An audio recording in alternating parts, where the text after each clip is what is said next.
She doesn't belong in this booth. Officer Garrett Holt sneered as he seized the edge of the breakfast table. With one violent heave, he flipped it over, sending hot coffee, shattered plates, and food crashing across the crowded diner floor. He pointed at the composed black woman standing before him. A black woman dressed like you has no business sitting where the governor is supposed to eat.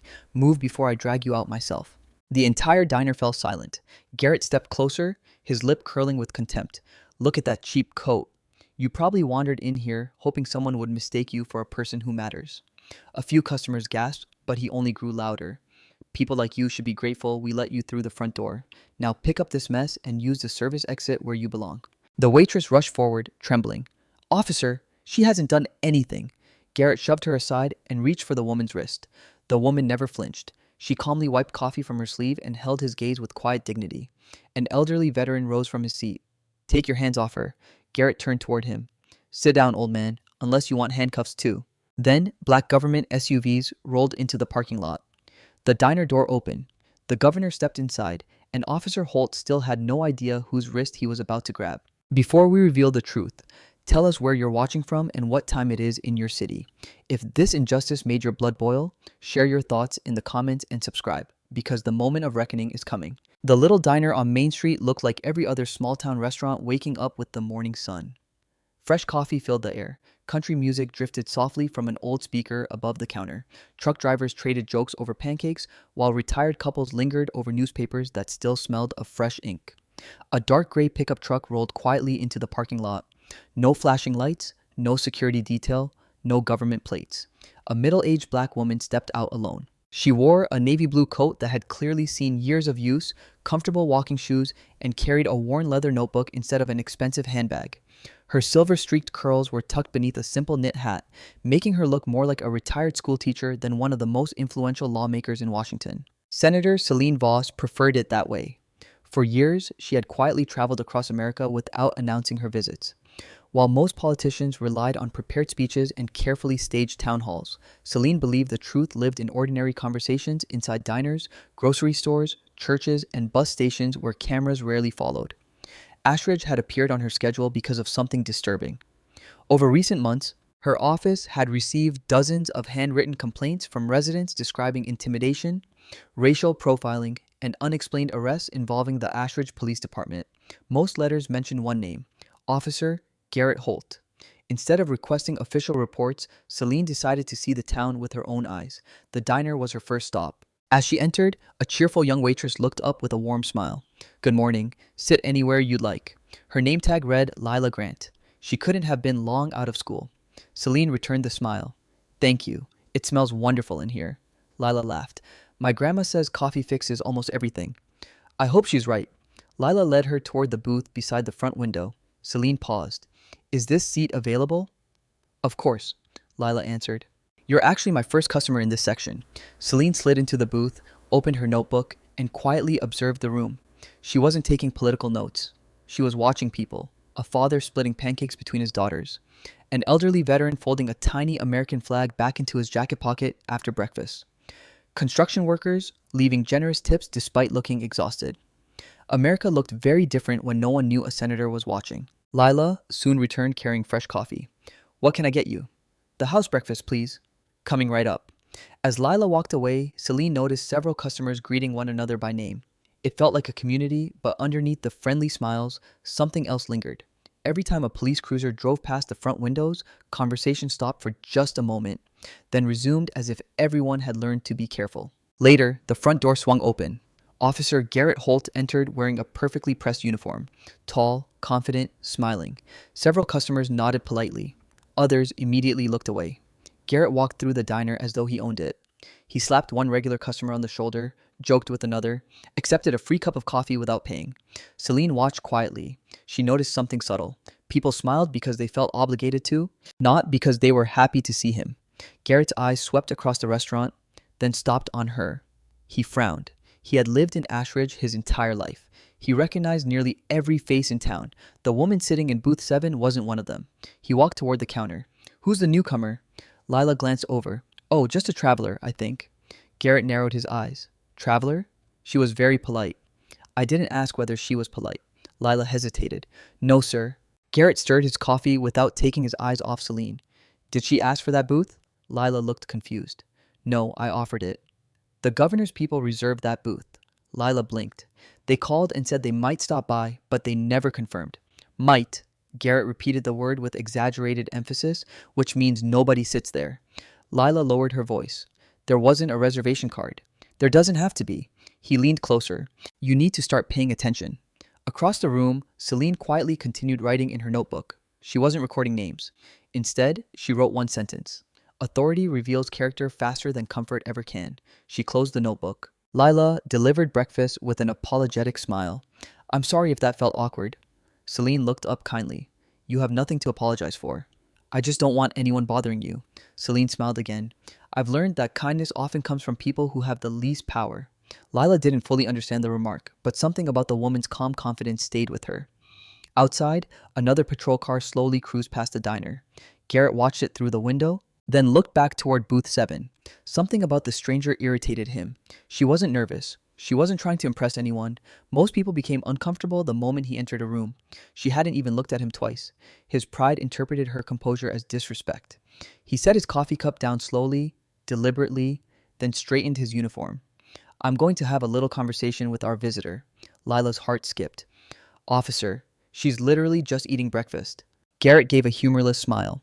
And that's exactly what worries me. He started walking across the dining room.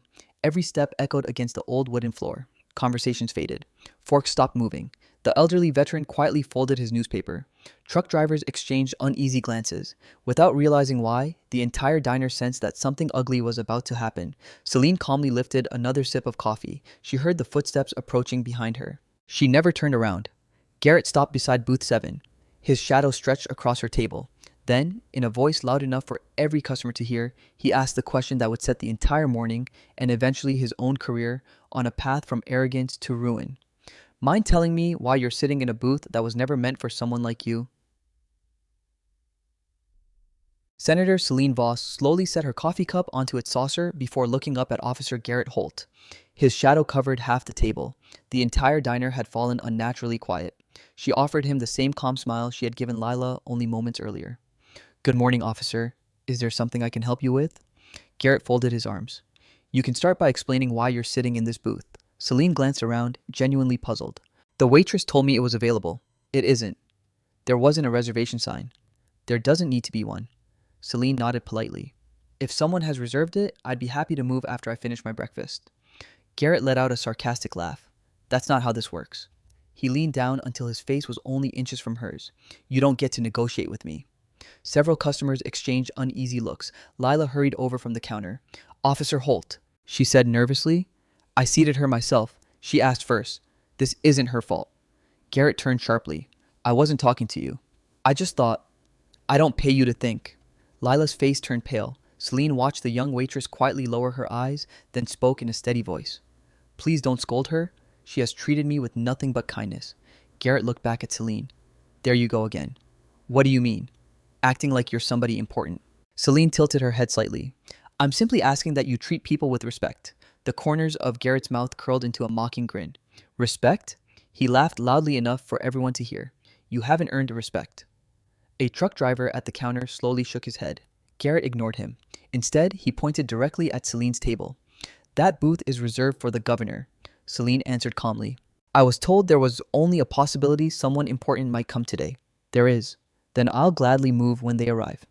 Garrett slammed one hand onto the table so hard the coffee rippled inside her cup. No. His voice echoed across the diner. You leave now. Celine remained seated. Officer, may I ask something? You don't ask questions. I'd like to understand why you're asking me to leave before anyone else. Garrett stared at her. Then his expression hardened. You really want the truth? She simply nodded. He smiled with open contempt. The truth is that this town knows who belongs here. His finger slowly pointed toward her. And people looking like you don't sit in booths waiting for governors. The words hit the room like a punch. Lila covered her mouth. The elderly veteran quietly removed his glasses. A young mother sitting near the window instinctively pulled out her phone. Celine didn't react. She only asked one question. Looking like me? Garrett shrugged. Don't play innocent. He looked around, making sure everyone was listening. A black woman wearing an old coat walks into a small town diner and takes the most important booth in the building. He laughed. What exactly did you think people were going to assume? The silence became unbearable. Celine slowly folded her hands. I assumed people would judge me by my behavior. Garrett barked another laugh. Not in my town. Lila couldn't stay quiet anymore. Officer, that's enough. Garrett wheeled around. I said, stay out of this. She hasn't broken any law. Garrett took one threatening step toward Lila. I can write you up for interfering with police business. Lila froze. Celine immediately stood. Her movement surprised everyone. She positioned herself between Garrett and the frightened waitress. There is no reason to intimidate her. Garrett's jaw tightened. So now you're protecting employees. I'm protecting someone who doesn't deserve to be threatened. Garrett stared at her for several seconds. Then he smiled, a dangerous smile. You know what I think? Celine waited. I think you're trying to make a scene. She answered softly. No, officer. I think you're hoping somebody important walks in and feels sorry for you. I don't need anyone to feel sorry for me. Garrett stepped even closer. Then why haven't you left? Celine looked directly into his eyes. Because I have every legal right to finish the breakfast I paid for. The words landed harder than she intended. Garrett's pride took over. Around the diner, more phones quietly appeared. One construction worker whispered to his friend, keep recording. Another customer subtly angled his phone toward Garrett. The elderly veteran rose from his chair and walked closer. My name's Walter Crow, he said evenly. I've lived here for decades. Garrett glanced at him. So? I fought for this country. Congratulations. I fought so every American could sit wherever they were lawfully invited. Garrett rolled his eyes. This doesn't concern you. It concerns every decent person in this room. Several customers nodded. Garrett noticed. His face darkened. You people really want to turn breakfast into a circus? Nobody answered. Celine quietly picked up her notebook from the table. Garrett immediately reached toward it. What's that? My notebook. Open it. She looked surprised. Excuse me? I said open it. I don't believe I have any obligation to. Garrett extended his hand. Give it to me. Lila gasped. Officer, you can't just take someone's property. Garrett didn't even look at her. I'll decide what I can do. Celine gently held the notebook against her side. It contains private notes. Garrett's voice became colder. Private notes about what? My observations. What kind of observations? The kind every American is free to make. Garrett laughed again. So you're spying now? No. Then hand it over. Celine shook her head once. I'm afraid I can't do that. That single sentence shattered the last piece of Garrett's self-control. He reached for his radio. Dispatch. Static answered. I may have a non-compliant subject causing a disturbance at Miller's Diner. Lila's face drained of color. What? She's been sitting here quietly. Garrett ignored her. I'll need another unit. Outside, the distant wail of a patrol siren drifted toward Main Street. Inside, every customer understood something terrifying. A simple breakfast was turning into an abuse of authority. Celine looked through the front window. Far beyond the approaching patrol car, she noticed something else. A convoy of black SUVs had just turned onto Main Street. They were still several blocks away. Garrett hadn't seen them. Neither had anyone else. He tucked his radio back onto his shoulder and looked down at Celine with complete confidence. You had your chance to walk out. He reached toward the edge of her table. Now we're going to do this my way. Celine never moved. She simply watched his hand inch closer to the table that within moments would become the center of a confrontation no one in Ashridge would ever forget. Officer Garrett Holt's fingers tightened around the edge of the table. For one long second, the diner seemed to stop breathing. Senator Celine Voss looked at him with the same composed expression she had worn since he first approached. Officer, she said quietly, please don't do something you'll regret. Garrett sneered. The only person who's going to regret anything is you. With a violent grunt, he jerked the heavy wooden table upward. The booth exploded into chaos. Coffee flew through the air. Plates shattered across the black and white tile floor. A bowl of hot oatmeal splashed against Celine's navy blue coat before crashing onto the ground. Silverware scattered in every direction, clattering loudly enough to make several children in the diner cry. Gasps erupted from every corner. Lila screamed. Oh my God! The elderly veteran lunged forward instinctively. What the hell are you doing? Garrett pointed at him without taking his eyes off Celine. Stay back. Celine slowly stood from the overturned booth. Coffee dripped from the sleeve of her coat. A streak of oatmeal slid down the front of her blouse. Yet her face remained remarkably calm. She picked up a paper napkin from the floor and quietly wiped her hands. That calmness infuriated Garrett even more. You still think you're too good to leave? He barked. Celine met his glare. I think every officer should remember that a badge is meant to protect dignity, not destroy it.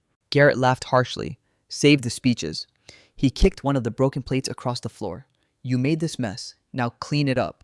Lila immediately grabbed a stack of towels. No, she didn't. Garrett turned on her. You want to lose your job? Lila froze. Her hands trembled so violently that the towel slipped onto the floor. Mr. Ellison, the diner's owner, finally hurried out from the kitchen. He was in his early 60s, his white apron stained with flour. What happened? Garrett answered before anyone else could speak. Your customer refused lawful instructions. Mr. Ellison looked at the shattered dishes, then at Celine standing quietly among the broken pieces. He knew exactly what had happened, but he also knew Garrett Holt. For years, merchants who challenged him somehow ended up facing endless inspections, parking citations, or mysterious complaints. Mr. Ellison swallowed hard. I'm sorry, ma'am. Celine offered him a gentle smile. You don't owe me an apology. He lowered his eyes. I'm afraid I'm going to have to ask you to leave. Lila spun toward him. Mr. Ellison, I'm sorry, he whispered. I have no choice. Celine understood immediately. Fear had spoken before the man could. She nodded once. I understand. Garrett smiled triumphantly. See? Even the owner knows you don't belong here. Celine calmly picked up her notebook from the floor.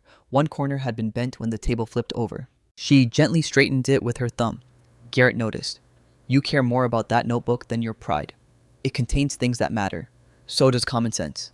He stepped closer until they were barely a foot apart. You should have walked away the first time I told you. The elderly veteran could stay silent no longer. His chair scraped loudly across the floor as he stood.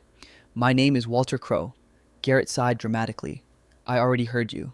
Walter squared his shoulders. I wore this country's uniform for decades. Good for you. And I've buried friends who died believing the Constitution belongs to every American. Garrett folded his arms. What's your point? My point is that I've watched you bully people for years. The room became eerily quiet. Walter continued. Most folks are too scared to say anything. Garrett's eyes narrowed. You accusing me of something? I'm telling you what everyone in this room already knows. Several customers slowly nodded. A truck driver spoke without standing. He's right. A young mother added softly. This isn't the first time. Garrett looked around. One by one, he realized something had changed. The room was no longer afraid enough to stay completely silent. His pride couldn't tolerate it. You all think you've become legal experts overnight? Nobody answered. Instead, more phones rose into the air. Tiny camera lenses reflected the fluorescent lights above. Garrett pointed at the customers. Put those phones away. No one moved. A construction worker calmly replied. They're staying right where they are. Garrett's face reddened. You people think a few videos are going to scare me?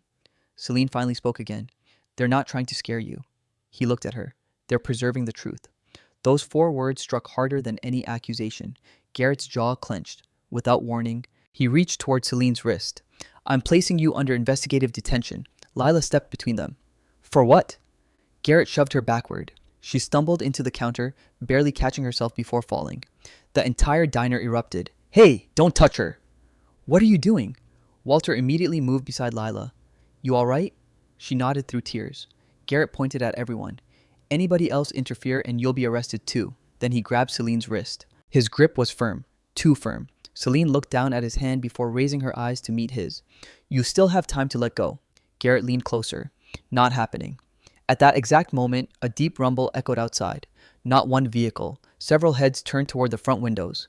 A convoy of black SUVs rolled slowly into the parking lot in perfect formation. The lead vehicle carried discreet government plates. A second SUV stopped directly behind it. Then a third, then a fourth. Even Garrett hesitated for a fraction of a second. What's going on? Someone whispered. The front doors of the SUVs opened almost simultaneously. Men and women in dark suits stepped out, scanning the area with practiced precision. Behind them, another vehicle came to a stop. Its rear door opened. A distinguished man in a navy suit emerged, adjusting his jacket as he looked toward the diner entrance. Inside, no one recognized him immediately. Only Celine allowed herself the faintest smile. Garrett, still gripping her wrist, turned back toward her with stubborn confidence. I don't care who's outside. He tightened his grip. You're leaving this diner in handcuffs. The front door swung open. Every conversation stopped. Every phone pointed toward the entrance. And the first person to step inside wasn't another police officer. It was the governor of Georgia. The instant the governor of Georgia stepped through the diner's front door, every sound inside the restaurant seemed to disappear. Officer Garrett Holt instinctively loosened his grip on Celine's wrist, not because he recognized the woman standing before him, but because he recognized the man walking toward them. Governor Hale? Garrett muttered under his breath, quickly straightening his uniform. Governor Conrad Hale acknowledged no one. His eyes swept across the shattered dishes, the overturned booth, the coffee soaking the floor, the terrified waitress, and finally settled on Celine's stained navy blue coat. His expression darkened. What happened here? Before anyone else could answer, Garrett stepped forward confidently. Governor, this woman became disruptive after refusing lawful police instructions. I was just removing her from a restricted area before your arrival. Celine remained silent. Hale glanced briefly toward her, expecting her to interrupt. She didn't. Instead, she calmly folded the paper napkin she had been holding and slipped it into her coat pocket. That single act made the governor pause. He knew her well enough to recognize the meaning. She was observing, not defending herself. Garrett continued speaking. My officers and I have everything under control. Behind the governor, two state security agents quietly surveyed the room without saying a word. They noticed dozens of customers still holding their phones. One of them whispered into his earpiece, "There are multiple civilian recordings." Across the diner, Lila finally found the courage to speak. "Governor," Garrett shot her a warning glare. "Stay quiet." Lila flinched but didn't stop. He flipped her table. Garrett spun around. "Lila, you threw her breakfast onto the floor." "Enough. You shoved me." The room grew silent again. Garrett forced an awkward laugh. "Governor, she's emotional." "I'm telling the truth," Lila replied, her voice shaking. Garrett stepped toward her. "You really want to keep talking?" Before Lila could answer, Walter Crowe stood beside her. "No." Garrett smirked. "I wasn't asking you." Walter looked directly at the governor. "I've worn this country's uniform longer than Officer Holt has been alive." Hale nodded respectfully. "I know who you are, Mr. Crowe." Walter continued. "I also know what I watched." Garrett's confidence began to crack. "Governor, these people don't understand police procedure." Another voice interrupted. "I do. It came from one of the truck drivers. I've been a deputy in Alabama for years before retiring." Then another customer raised his hand. "And I teach constitutional law at the university." Garrett slowly turned. His heartbeat quickened. Until this moment, he had assumed the crowd consisted only of ordinary townspeople. Now, one after another, witnesses with credibility were identifying themselves. The governor remained silent. He wanted everyone to speak. A young mother stepped forward. "My little girl saw everything." She gently placed her hand on her daughter's shoulder. "She keeps asking why the police were yelling at the nice lady." The child looked toward Celine. "You didn't do anything bad?" Celine smiled softly. "No, sweetheart." The girl frowned. "Then why was he so mean?" No adult answered, because no answer would make sense to a child. Garrett cleared his throat. "Governor, with respect, these people only saw part of what happened." A calm voice came from behind the counter. "No." Everyone turned. Mr. Ellison slowly removed his apron. "I saw the beginning." Garrett stared at him. "You want to rethink what you're about to say?" The older man swallowed. For years, fear had dictated every decision he made whenever Garrett entered his diner. But today felt different. Perhaps because too many people had finally witnessed the same abuse. Perhaps because someone powerful was listening. Or perhaps because he was simply tired of living afraid. "I watched Officer Holt demand that the lady leave." Garrett interrupted. "Because the booth was reserved. There wasn't any reservation sign. I knew the governor was coming. You knew he might come." Garrett's jaw tightened. Mr. Ellison continued. "She politely offered to move." Several customers nodded. "She never raised her voice. She never threatened anyone. She never disobeyed anything except an unreasonable demand." Garrett's breathing grew heavier. "This is unbelievable." The governor finally spoke again. "Officer Holt." "Yes, sir." "Did she physically resist you?" "No." "Did she threaten anyone?" "No." "Did she damage property?" Garrett hesitated. "No." Hale looked around the destroyed booth. "So who flipped the table?" Garrett opened his mouth. No words came out. The silence answered for him. At that exact moment, another state employee hurried through the entrance carrying a tablet. He whispered something into one of the governor's aides before handing over the device. The aide glanced down, his eyebrows lifted. Governor Hale accepted the tablet. A live social media feed filled the screen. The incident had already spread online. Views were climbing by the minute. Dozens of angles, different phones, different witnesses. The footage clearly showed Garrett's hand overturning the table, without audio, without editing, without commentary. Just the truth. Garrett felt the blood drain from his face. He quickly looked around the diner. Nearly everyone still held a phone. Every angle, every insult, every shove, every second recorded forever. His confidence gave way to desperation. "Governor, these videos don't show the full context."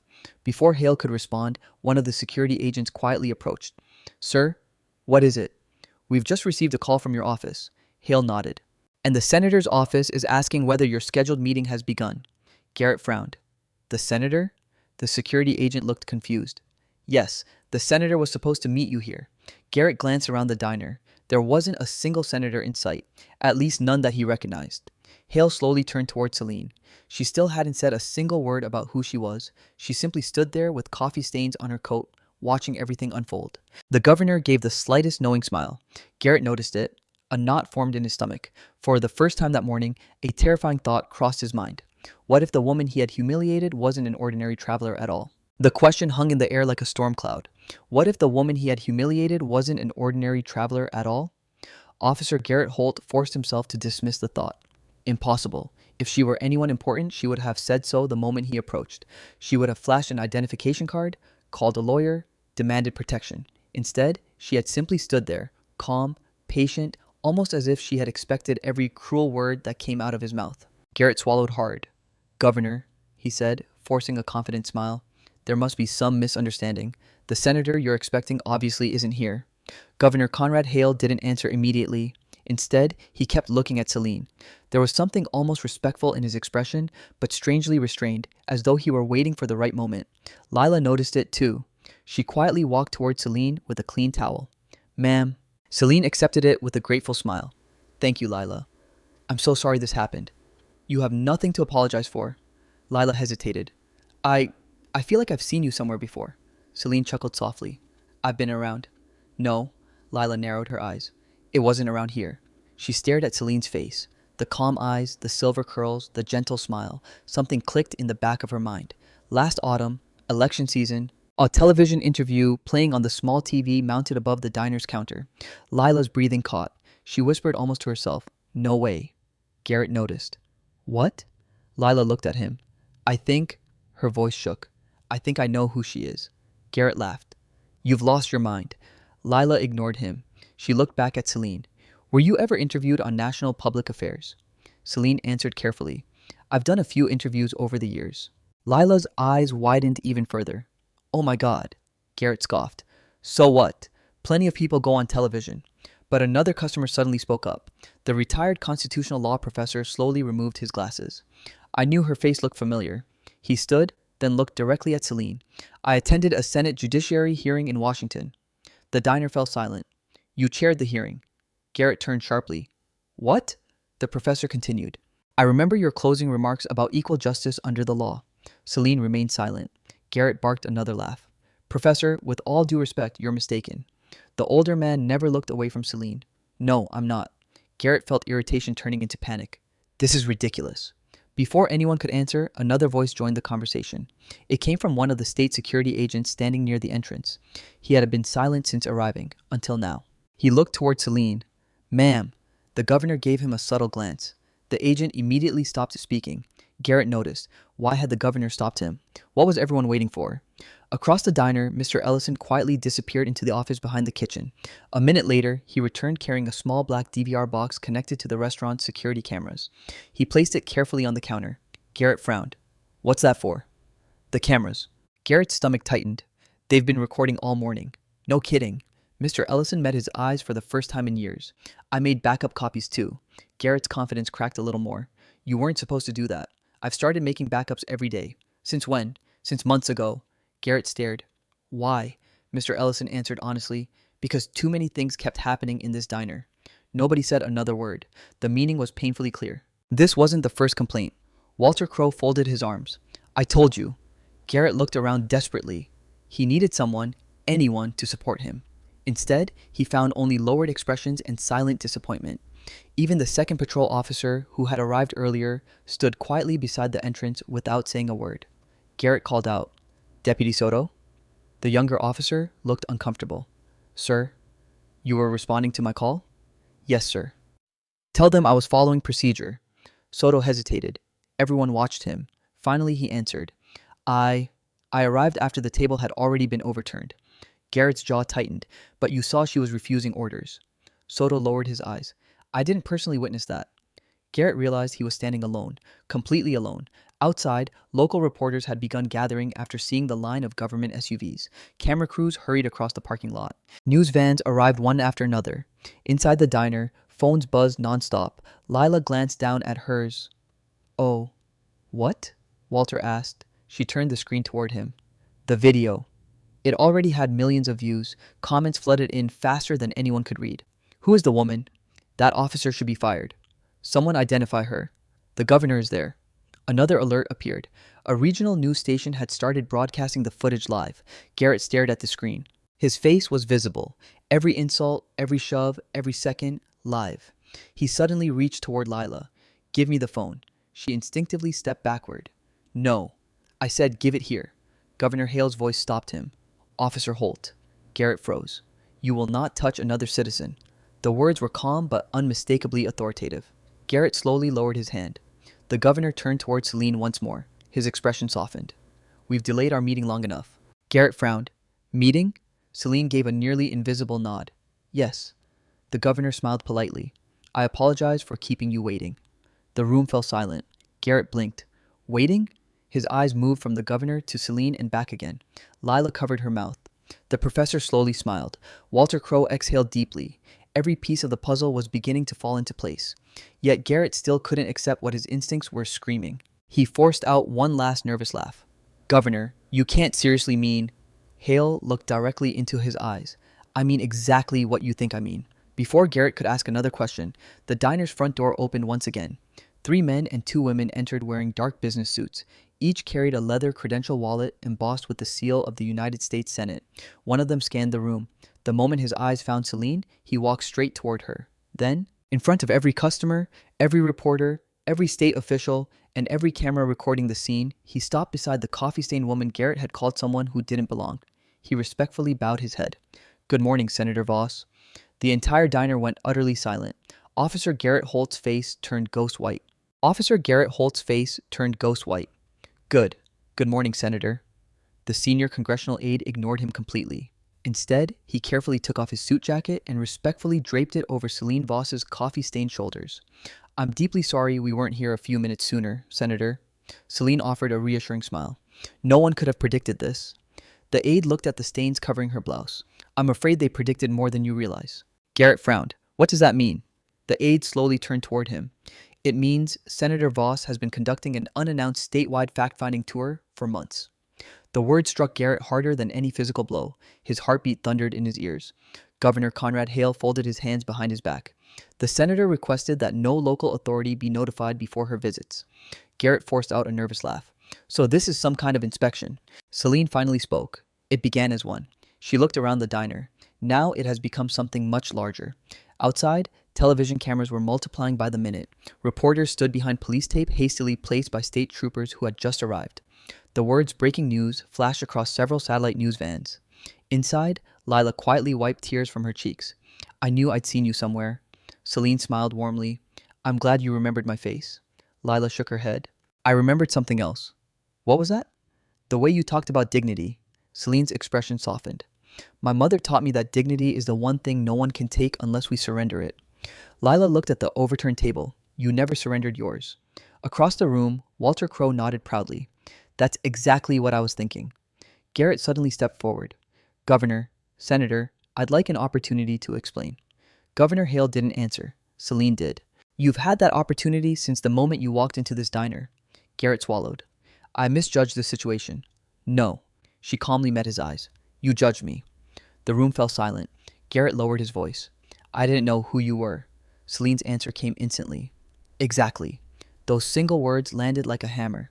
You believed I was an ordinary black woman. Garrett couldn't respond.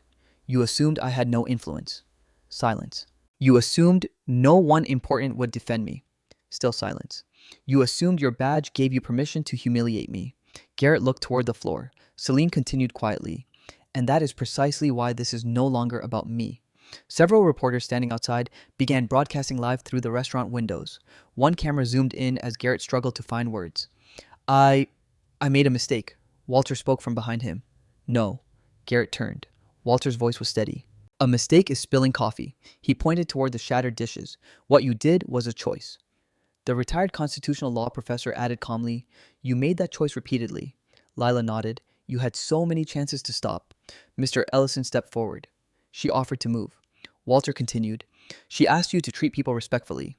Lila added. She even defended me after you yelled at me. The truck driver spoke next. You were looking for a fight. Another customer joined in. You never cared about that booth. Garrett slowly realized every witness remembered something different. Together, those memories formed one devastating truth. None of them supported his version of events. One of the Senate aides quietly approached Celine. Senator, our legal team has reviewed the preliminary complaints filed against the Ashridge Police Department. Garrett looked up.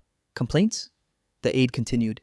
There are 27 formal complaints naming Officer Holt over recent months. The entire diner gasped. Garrett immediately protested. Most of those were dismissed. Were they? The aide opened a folder. Or were they simply closed without investigation?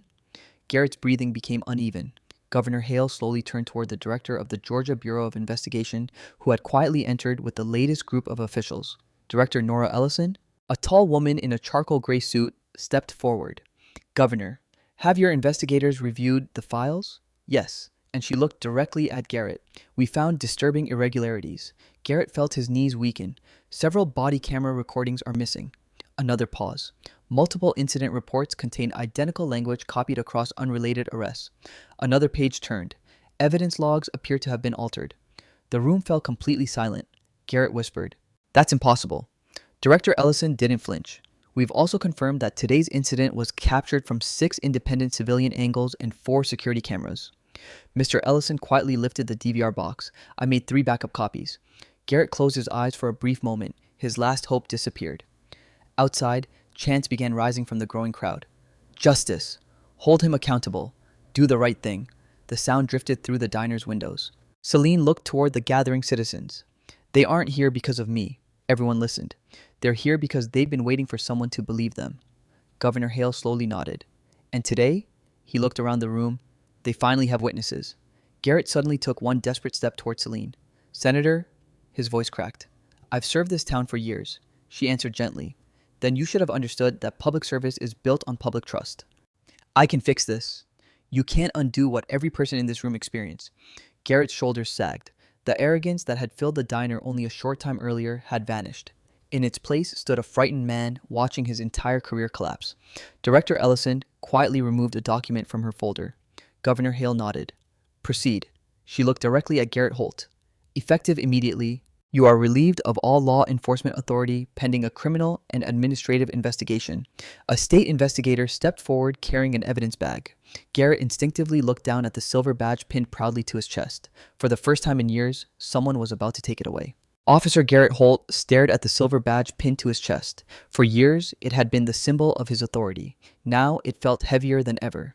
Director Nora Ellison extended her hand. Officer Holt, surrender your badge, your service weapon, and your department-issued credentials. Garrett looked around the diner as if searching for someone, anyone, who might object. No one did.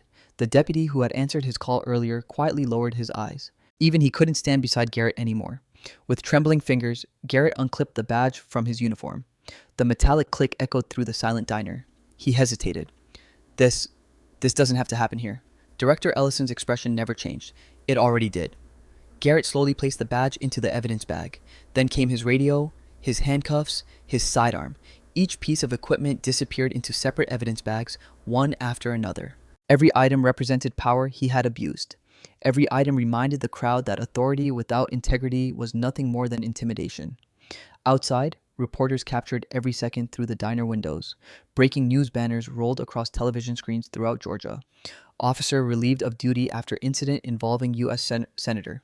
Inside, Governor Hale stepped beside Celine Voss. He looked at the overturned booth, the broken plates, and the coffee stain still visible on her coat. Then he faced the room. I owe every person here an apology. No one interrupted. As governor of this state, I cannot undo what happened this morning, but I can promise every citizen that what happened inside this diner will be investigated completely and transparently. A murmur of relief spread through the crowd. Celine gently placed a hand on the governor's arm. Governor, may I? Hale nodded immediately. Please. Celine stepped forward. The room instinctively grew quiet. I didn't come to Ashridge looking for headlines. She glanced at Lila. I came looking for truth. Her eyes moved toward Walter Crowe. I found courage. Then toward Mr. Ellison. I found people who were tired of living in fear. Finally, she looked at the dozens of customers still holding their phones. And I found witnesses who decided that silence was no longer acceptable. Several people lowered their heads. Many had seen similar incidents before. Few had ever spoken. Celine continued. This morning wasn't the first act of injustice in this town. Garrett closed his eyes. But I intend to make sure it becomes one of the last. At that moment, Director Ellison received a message through her earpiece. She listened carefully before turning toward the governor. We've completed a preliminary review of Officer Holt's personnel file. Hale nodded. What did you find? Ellison opened a tablet. 17 citizen complaints were closed within 48 hours without interviews. She scrolled. 5 body camera recordings are listed as corrupted. Another page. 3 internal witnesses reported retaliation after questioning Officer Holt's conduct. The room erupted with shocked whispers. Garrett shook his head desperately. Those files don't tell the whole story. Director Ellison calmly replied, Neither did you. Before Garrett could answer, another investigator entered carrying several thick evidence boxes. Director Ellison looked over. We've secured the patrol vehicle. And? There are departmental files inside that were never logged into evidence. Garrett's head snapped toward the investigator. You searched my cruiser? With authorization. What did you find? The investigator looked toward Governor Hale before answering. Documents connected to multiple unresolved complaints. The governor slowly folded his arms. This investigation is already larger than one incident. Celine nodded. That's why I never revealed who I was. Several reporters scribbled notes furiously. One finally asked from the doorway, Senator Voss, why didn't you identify yourself the moment Officer Holt confronted you? Celine looked directly at the reporter. Because justice should never depend on a title. The cameras fell silent. If respect only exists after someone learns your position, then it isn't respect. This spread across social media within minutes. Outside the diner, thousands of viewers began sharing the live stream. Inside, Lila quietly wiped away another tear. Walter smiled proudly. That's going to be remembered for a long time. The governor turned toward Celine. Senator, there's something everyone here deserves to know. She nodded. Go ahead. Hale faced the room. Today's meeting wasn't simply about breakfast. Curious faces filled the diner. For months, Senator Voss and my administration have been conducting an independent review of discrimination complaints throughout this state. Garrett slowly looked up. His breathing became shallow. This town was one of several scheduled stops. Celine continued. We intentionally traveled without media, without police escorts, and without announcing our visits. Lila whispered. So today, Celine finished her sentence, was never supposed to be about me. She looked around the diner. It was supposed to be about how ordinary people are treated when no one believes anyone important is watching. Those words struck everyone differently. The young waitress remembered her fear. Mr. Ellison remembered years of silent compromise. Walter remembered neighbors who had simply accepted humiliation because they believed nothing would ever change. Garrett remembered every decision he had justified to himself. Director Ellison stepped beside the governor once more. Sir, Hale nodded. Our investigators have identified 3 additional officers named repeatedly in the same complaints. Bring them in immediately. Immediately. Garrett's shoulders dropped. This was no longer about saving his own career. The system that had protected him for years was beginning to collapse. Outside, more state investigators arrived. Ashridge Police Department vehicles were quietly being photographed. Evidence technicians unloaded sealed containers. Reporters broadcast every new development live. The town had awakened to a reality it could no longer deny. Celine looked through the diner window at the growing crowd gathered outside. Many were strangers. Others were local residents. Some were crying, some were applauding. Most simply stood in silence. Because for the first time in years, they believed someone with the power to act had finally listened. And for Officer Garrett Holt, the greatest humiliation was no longer losing his badge. It was realizing that the woman he believed didn't belong had quietly exposed everything he had spent years trying to hide. The silence inside Miller's diner lasted only a few seconds. Then the doors opened again. This time, investigators from the Georgia Bureau of Investigation carried sealed evidence boxes, laptops, and stacks of documents. Their faces were calm, but their pace was urgent. Director Nora Ellison stepped toward the center of the room. Ladies and gentlemen, thank you for your patience. We now have enough evidence to proceed. Every camera turned toward her. Garrett Holt stood motionless, his hands trembling at his sides. He no longer looked like the confident officer who had stormed into the diner earlier. He looked like a man watching his entire life collapse. Director Ellison opened a thick folder. Our forensic team has completed an emergency review of the security footage. She connected a small device to the diner's television. The screen flickered to life. The first video appeared. A wide-angle camera mounted above the entrance showed Celine quietly entering the diner. Lila greeted her with a smile. She politely asked whether the booth was available. Lila nodded. There was no argument, no raised voice, no confrontation. Ellison paused the video. At this point, Senator Voss committed no violation. Garrett lowered his head. The second recording began. It showed Garrett entering the diner later. He accepted a free cup of coffee. He spoke briefly with Lila. Then he pointed toward booth 7. The room watched in complete silence. The footage had no sound, But everyone could clearly see Garrett's expression change from curiosity to irritation. Then came the third camera mounted directly above booth 7. This time, every movement was unmistakable. Garrett leaned over Celine. She remained seated. Lila approached. Garrett waved her away. Walter stood. Customers began reaching for their phones. Then Garrett slammed his hand onto the table. A second later, he violently flipped it over. Coffee exploded. Plates shattered. Celine never touched the table. She never threatened him. She never made a single aggressive movement. The video froze on the exact frame where Garrett's hands were lifting the table. Director Ellison looked toward the crowd. Is there any reasonable doubt about who caused the damage? No one answered. There was none. Another investigator stepped forward carrying a tablet. We've synchronized 6 civilian recordings with the restaurant cameras. He tapped the screen. The same incident appeared from multiple angles. One video captured Garrett shoving Lila. Another showed him threatening Walter Crowe. A third clearly recorded his insults. His own voice echoed throughout the diner. A black woman dressed like you has no business sitting where the governor is supposed to eat. Another clip followed. People like you should know their place. Then another. You should be grateful we even let you through the front door. Several people in the diner looked away. Hearing those words again somehow felt even worse than hearing them the first time. Garrett closed his eyes. He wished the floor would open beneath him. Governor Hale remained silent. He wanted every person in the room to hear exactly what had happened. Director Ellison opened another evidence folder. The investigation did not stop with today's incident. She projected another document onto the television. A timeline appeared. Complaint after complaint, year after year. Citizen reports. Civil rights concerns. Improper traffic stops. Unlawful searches. Excessive force allegations. Missing body camera footage. The dates stretched back years. A gasp swept across the diner. Walter stared at the screen. I knew there were others. Mr. Ellison slowly sat down. There were so many. Director Ellison nodded. There were 31 documented complaints. Garrett immediately looked up. 31? You were aware of 27? His heart sank. There were 4 additional complaints never entered into the department's public records. Garrett whispered, Who filed them? Ellison answered without emotion, Former officers. Another investigator handed her a sealed envelope. She opened it carefully.